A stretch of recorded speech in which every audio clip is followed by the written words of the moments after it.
today I'm going to show you how to make the mother sauce Espagnole, which is like a brown sauce and usually accompanies some form of beef. So we're going to get started.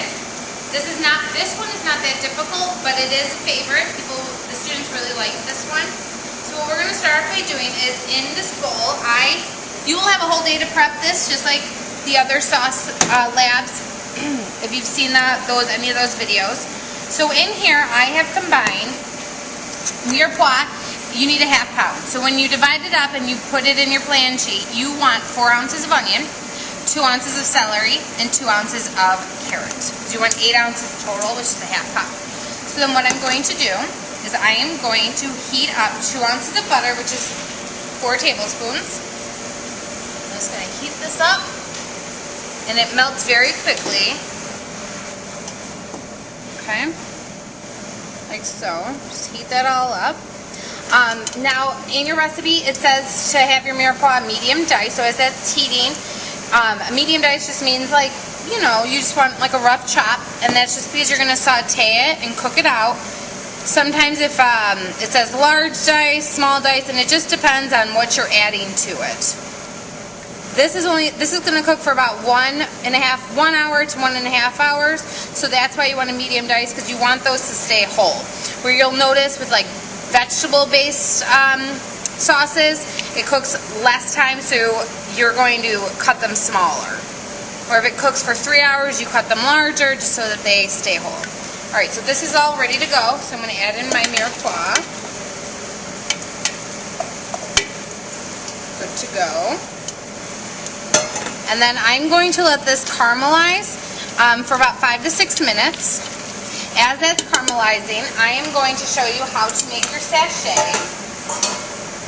We're going to add the sachet in a couple of steps, but just to have it all prepped and ready, notice I'm multitasking.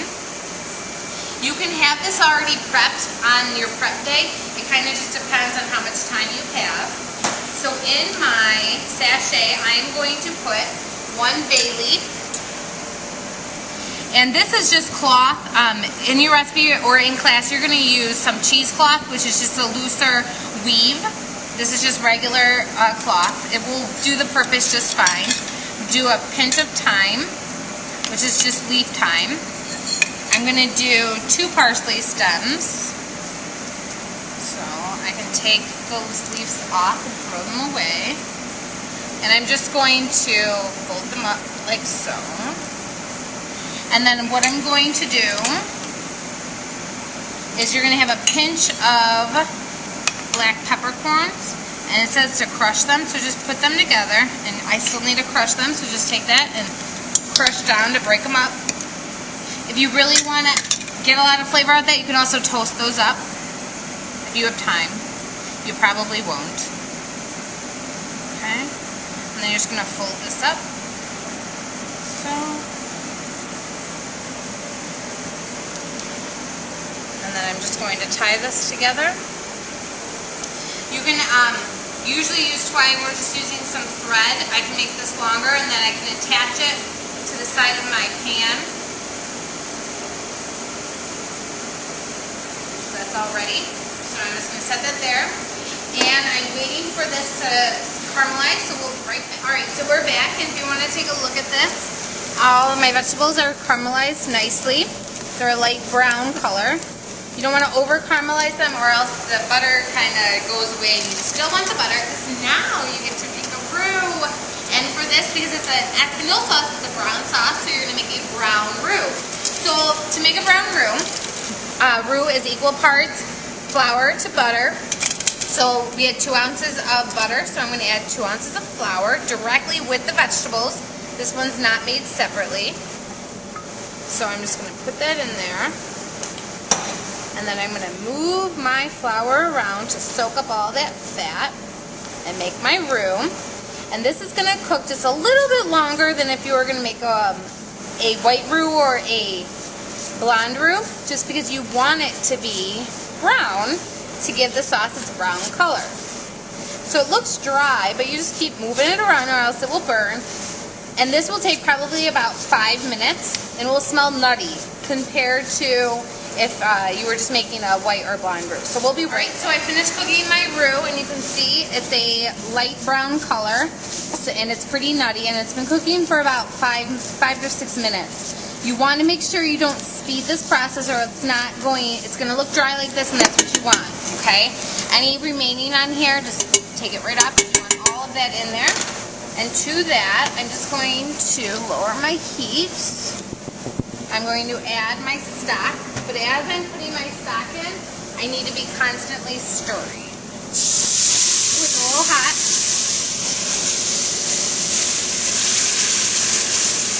Okay, be careful. Just a little more.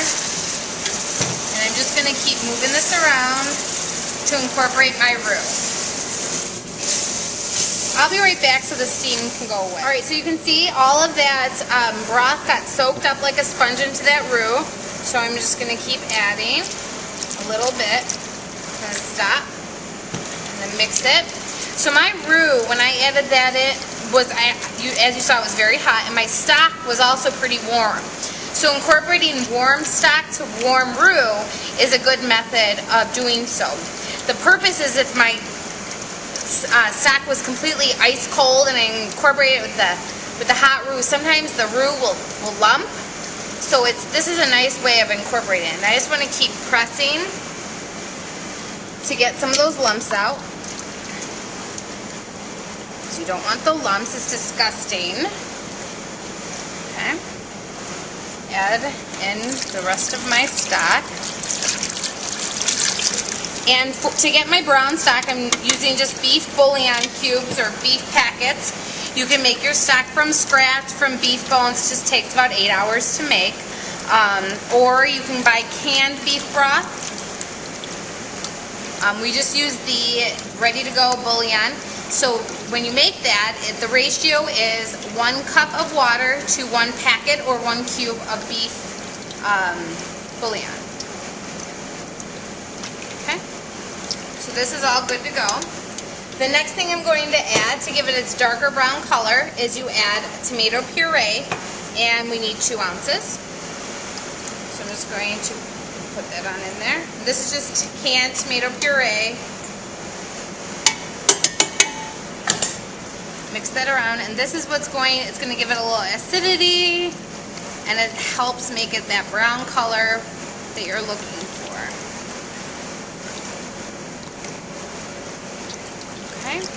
Now I'm going to bring this to a boil, and I'll be right back. Alright, so I brought my Espagnole to a boil, and you can see it's starting to, you see the big bubbles, so it's just below a boil. It's like at a high simmer, so it's going to start going. So when it gets to that point, you are going to add in your sachet, alright? And if you remember, sachet is just a bag of herbs, so I'm going to drop that right in, and I can fish it out after it's done simmering. You can also attach it to the outside. It's totally up to you. Alright, so now what I'm going to do is I'm going to reduce this down to a simmer. So I'm going to keep it at like a 3 or 4, and I'm going to cover it. Now it needs to simmer for about an hour to an hour and a half. So what your teacher will instruct you is if you're going to let it stay up here on the range and you'll come back later, or she'll do it for you. So they'll let you know. Alright, so we'll see you back when it's all done, and we'll show you how to present. Alright, so we're back with the Espagnole sauce, and if you look at this, it is reduced down. It's pretty thick, and this is what you're looking for.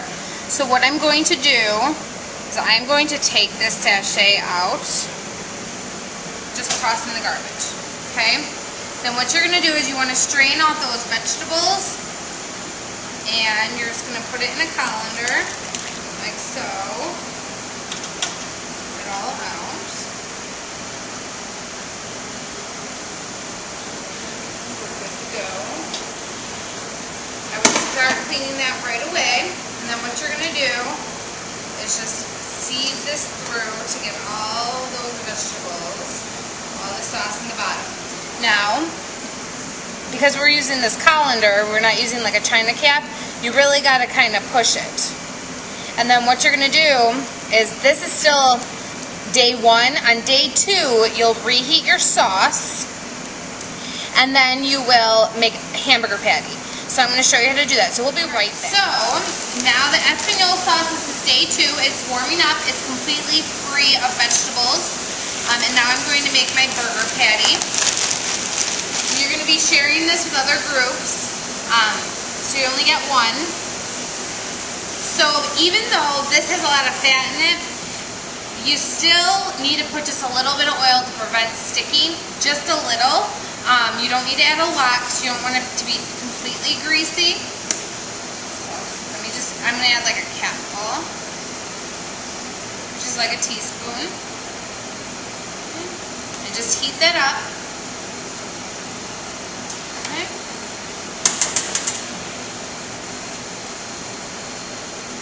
Wait until it's shimmering. Alright, so it's all shimmery, ready to go. So just make sure the bottom is completely coated. And what I'm going to do is I'm going to take my turner, and you should hear a sizzle. And you're just going to start letting it cook. Don't touch it too much. I notice kids always right away start smashing their hamburger down. Just let it do its thing. You can, just so you don't want it to stick, just keep kind of picking up the bottom to prevent the sticking. But don't press it down yet, okay? So once the bottom has started cooking, then I'll flip it over. So I'll show you that in 1 second. Alright, so here's my hamburger, and you can see it's starting to get a little golden brown on the bottom. So I'm just going to look at the bottom. And if you look at it, it is nice and golden brown. So now I'm going to flip it, okay? Not pressing. Just let it kind of cook, alright? No pressing yet, alright? I'm going to lower my heat because it's pretty hot because the oil is very hot. Alright, so we are back. Sorry, I have all these towels. So my burger's done, and I did a medium rare, so I am going to serve it right in the center. So normally, like, this is kind of like meatloaf, okay? So you can put some mashed potatoes below, and then you would put your burger patty right on the top. And then here's my sauce, and as you can see, it's very smooth, reheated. It reheats really nicely. It doesn't separate. And then I am just going to take a little bit of this sauce, and I'm going to spoon it on the top, and then wait for it to kind of drizzle off. And then you can take some parsley or some shredded carrot, put it right on the top, and then eat and enjoy. Thank you.